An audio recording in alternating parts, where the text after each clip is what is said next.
over time, we will see that the Chinese tariffs are unsustainable for China. I've seen some very large numbers over the past few days that show if these numbers stay on, Chinese could lose 10 million jobs very quickly. Remember that we are the deficit country. They sell almost 5 times more goods to us than we sell to them. So the onus will be on them to take off these tariffs. They're unsustainable for them. We have 18 important trading relationships. We will be speaking to all of those partners, or at least 17 of them, over the next few weeks. Many of them have already come to Washington. What President Trump is referring to is the ability for tariff revenue to give income tax relief. And I think there's a very good chance that we will see this in the upcoming tax bill.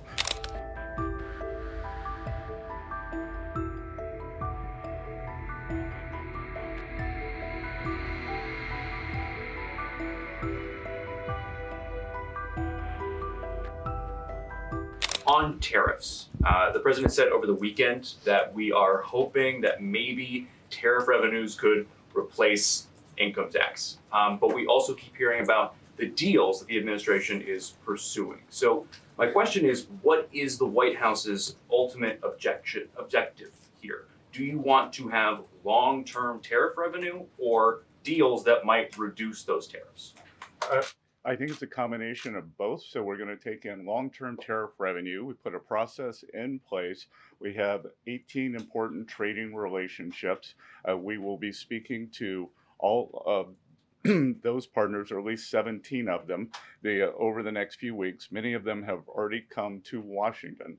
What President Trump is referring to is the ability for tariff revenue to give income tax relief. And I think there's a very good chance that we will see this in the upcoming tax bill. The president campaigned on no tax on tips, no tax on Social Security, no tax on overtime, and the restoring interest deductibility for autos, for American-made autos. So tariff income could be used for tax relief on all of those immediately. So you think that there is a role for significant tariff revenue in U.S. fiscal policy? I think that it is something that got put away a long time ago, and I think that tariffs will bring back American manufacturing and generate substantial revenues. On manufacturing, we've seen some pretty grisly surveys this month from the Philly Fed, which saw the biggest drop since May of 2020, and the Dallas Fed, similar plunging outlook, poor shipping orders. What are American manufacturers not understanding about your push for onshoring in the U.S.? Well, I think I was in the investment business 35 years, and I learned to ignore the survey data and look at the actual data, and the actual data has been quite good.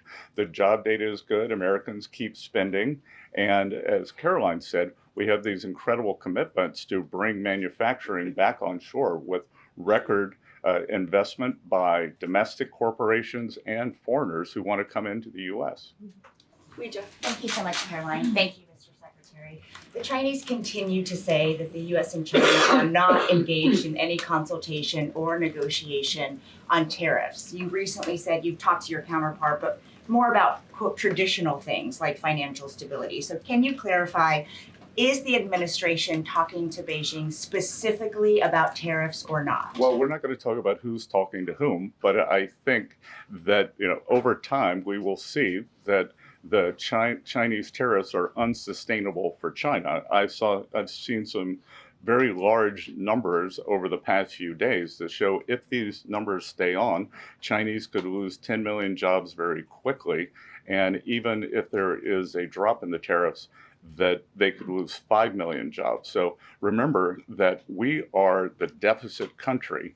They sell almost 5 times more goods to us than we sell to them.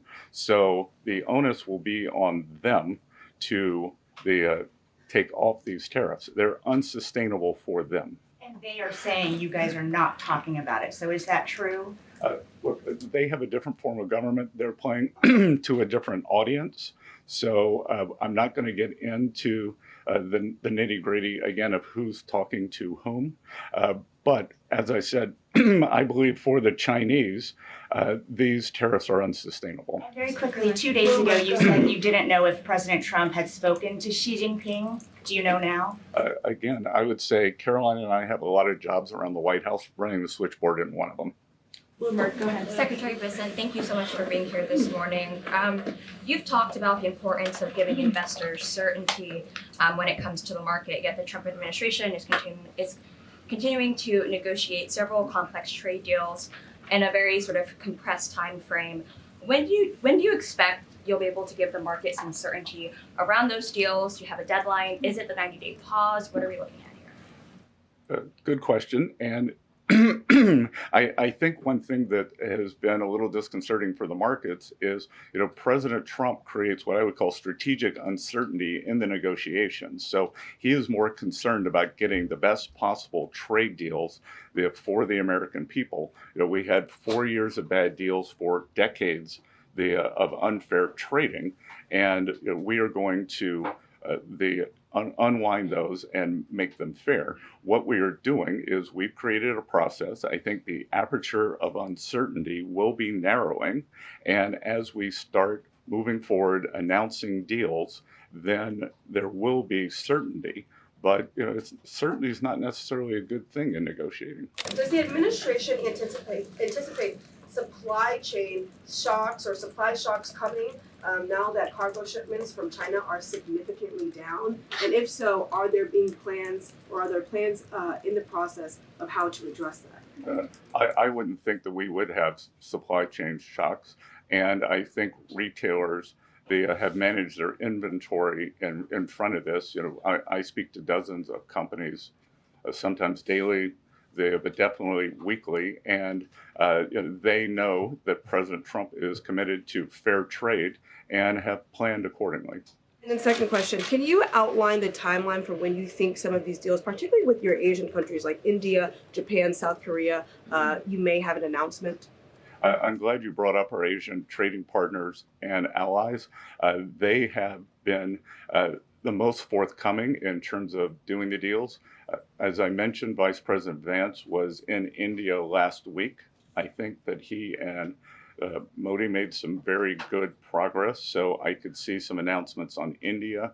I could see the contours of a deal with the Republic of Korea coming together, and then we've had substantial talks with the Japanese.